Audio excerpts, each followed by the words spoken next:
What is up, everyone? Dan the Card Man back again. Welcome to another video. Very glad to have you here. Today we're going to talk through conflicts of interest, a few buzzwords, a few good videos that have popped up this week. I just wanted to share my thoughts on that. In particular, this is regarding market movers and their new Star Wars index.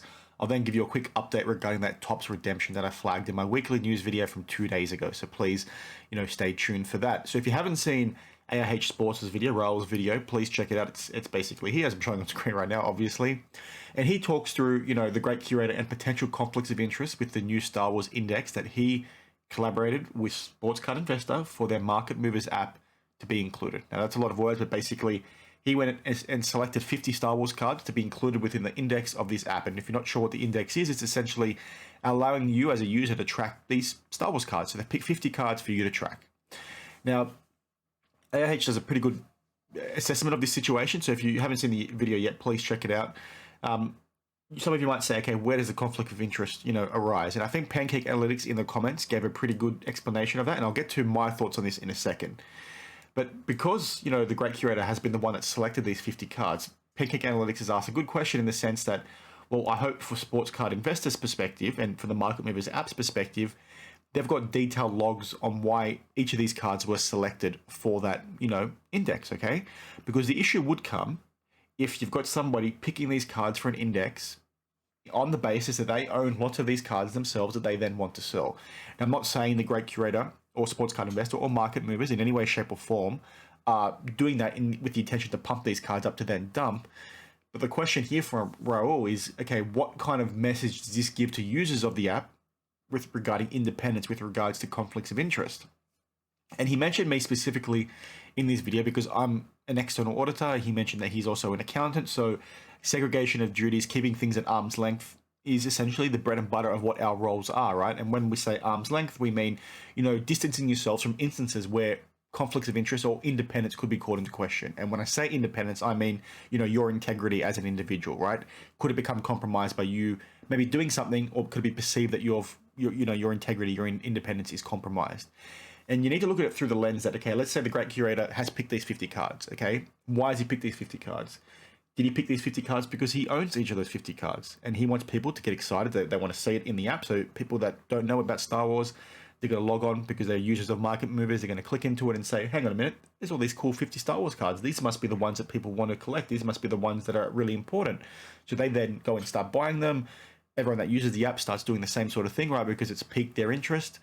And then you've got the people that have picked these 50 cards start selling them on the sly, right? That's where things get a bit questionable. And that's where, the conflict of interest could come into question.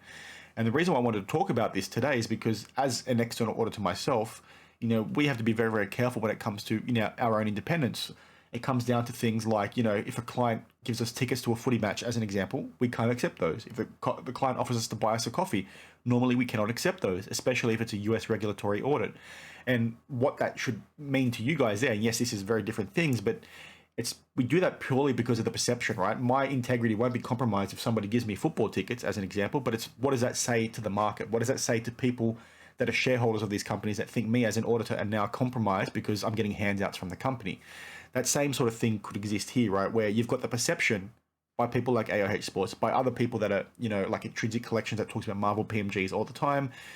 You've got this perception within the market that maybe the Great Curator has done something untoward here. Maybe Sports Card Investor has done something untoward here. So that's why you need to distance yourself from those sorts of things.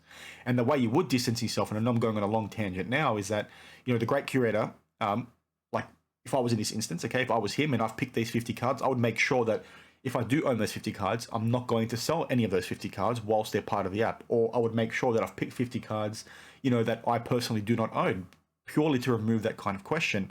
And I'm not sure whether, the Great Curator has or hasn't done that, but this is the gist of what we're trying to talk about. We're not accusing him of anything directly or anything like that. We're just saying, is this a potential conflict of interest? And with those kinds of questions there, yes, it could be. And you, as an individual trying to maintain your independence, that's essentially what you need to do. You need to distance yourself from those kinds of things. Okay, if you want to do this sort of stuff, it's good because, talking up Star Wars cards is a good thing, right? I don't want people to assume that I'm saying don't collect Star Wars cards. I've got Star Wars cards myself. It's a really good thing to get people passionate about these sorts of things. It just comes down to how you manage, your independence, how you manage this perception of conflict of interest. And You know, I'll say one thing with regards to the Great Curator. That's not something that he's done very well with regards to, those accusations around Marvel pumping and dumping, right? Because there's instances where, his words maybe let himself down, like historical words that he said in older videos, right?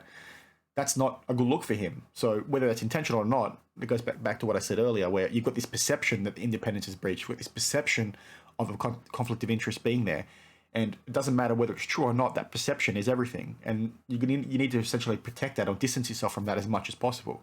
And that's essentially what I wanted to raise today based on what Raul said in his video. So if you haven't seen his video, please check it out.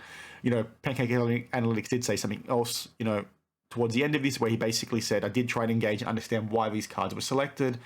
Like, is it the content creator's cards that he has for sale, which is essentially what I just touched on as well. He did reach out and basically, the response he got back from Sports Card Investor and the Great Curator, based on what I'm seeing here, is that they told him it's the cards he likes. So there's lots of question marks there. I think BK Sports Cards was the one that first flagged this, which is why AOH Sports made the video, so I'll give him a shout out as well. He's got some pretty good content, so please check it out. He's still very new, so it's really, really interesting to check him out. But that's essentially the gist of what I wanted to raise on this. I know I just mumbled a lot and spoke in circles potentially, but that's the key message here is, right, the perception, the perceived threat to your independence, the perceived threat of a conflict of interest being there, the perceived threat that your integrity is being questioned is everything. And you need to do whatever you can to make sure that that sort of stuff is mitigated. It doesn't matter whether it's true or false, that perception is everything. It almost goes to that Batman quote in, like maybe not to this extreme, but that Batman quote in Batman versus Superman, right? Where he's talking to Alfred and he says, even if there's 1% that Superman is bad, we need to take that as the absolute chance, right? So that's why he went after Superman, right? Try to stop him. Apologies for spoilers, I should have prefaced that, but that's the instance that you need to try and protect against, right? That perception is everything. I want to say that again. That perception is everything. You need to do whatever you can to make sure that you've distanced yourself as much as possible. If you do find yourself in a position like that, you need to essentially manage that as best as possible. And this goes to not just the Great Curator in this specific instance, right? This goes to all content creators out there. You've got these content creators that are, pumping up these products, pushing these products, and then getting upset when people start questioning them. Okay, why did you say this? Why did you say that? Are you pumping? Are you dumping? All this sort of stuff. It's like, no, that perception is everything. That's why people ask those questions. It's why you always need to, and I've said this a lot, why you always need to take what influencers say, what content creators say with a grain of salt, including myself, right? Because you don't know who I am off the camera.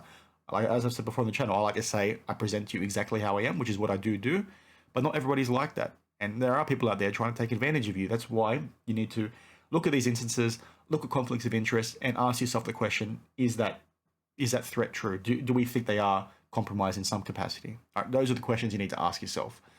So that's sort of it for this topic. The next thing I want to quickly touch on, and it's not this, it is this.